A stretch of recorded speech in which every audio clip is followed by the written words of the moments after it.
Hey everyone, from hashtag and welcome back to my new video.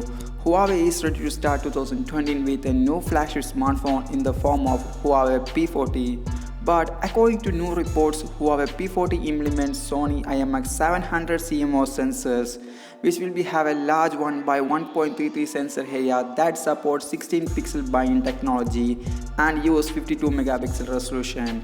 Unlike Samsung and Xiaomi, Huawei does not go for the high resolution sensor trends. On the other hand, P40 Pro will be equipped with a 14 megapixel ultra wide angle lens, a 10x optical zoom periscope sensor, and a ToF camera. Besides, Huawei flagship may become the better in low light photography, unlike Samsung and Xiaomi. Earlier, we got a new render of the Huawei P40 Pro, which comes with a Penta Leica cameras. This render shows the punch-hole 4K with full screen display design and dual front cameras is at the upper left corner.